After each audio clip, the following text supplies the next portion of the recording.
He has read this story 10,000 times, and none of it is going the way it was supposed to. Kim Dokja knows exactly what Omniscient Reader's Viewpoint is. He has followed every arc, memorized every character, tracked the logic of every scenario the system imposes on the survivors of this apocalypse. He knows who lives and who dies. He knows the triggers, the countdowns, the hidden conditions that separate the people who make it out from the ones who become footnotes. He has kept himself alive by treating this disaster like a book he already finished. But the scenario he faces in this chapter doesn't match anything he read. The scenario has changed. The parameters are different. The enemies are different.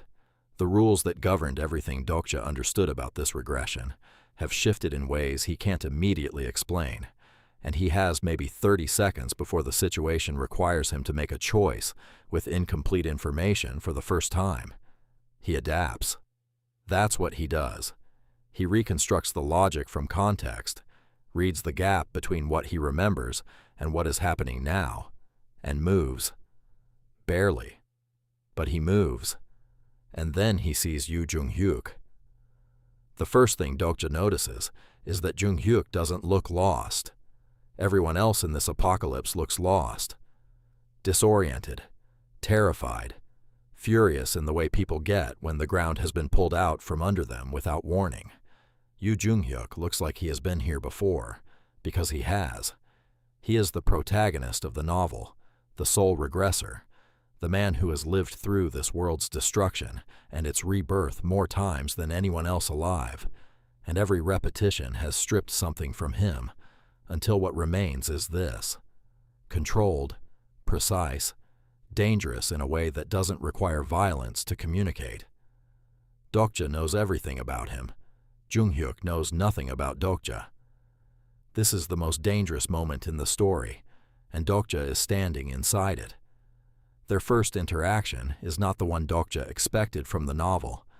Something is different about Joonghyuk's posture, his awareness, the way his eyes move across the scenario environment, cataloging threats and inconsistencies.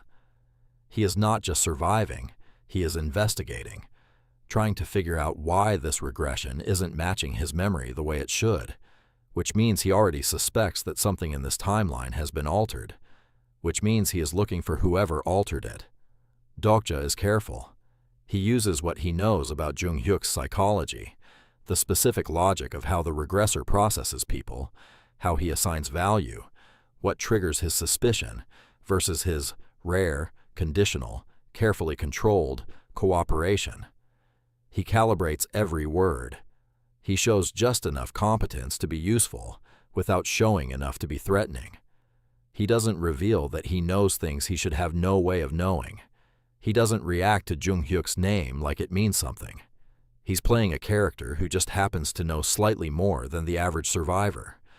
Nothing that would raise flags. Nothing that would make those cold eyes focus on him with purpose. He almost pulls it off. The threat arrives before either of them can finish their calculation. A Constellation-class entity has materialized inside the scenario boundary, summoned by the divergence between this regression's actual events and what the system's logs predict those events should be. It is not something from the novel. It should not exist in this chapter at this stage. The world is correcting for an anomaly, and the correction is violent. Joonghyuk moves first. He always moves first. He is built for this. The accumulated reflex of 100 regressions, the combat instinct of someone who has killed this category of enemy in multiple timelines and knows exactly which angle of approach fails and which one works. He is extraordinary. Reading about it and watching it from 3 meters away are genuinely different experiences. Dokja keeps up.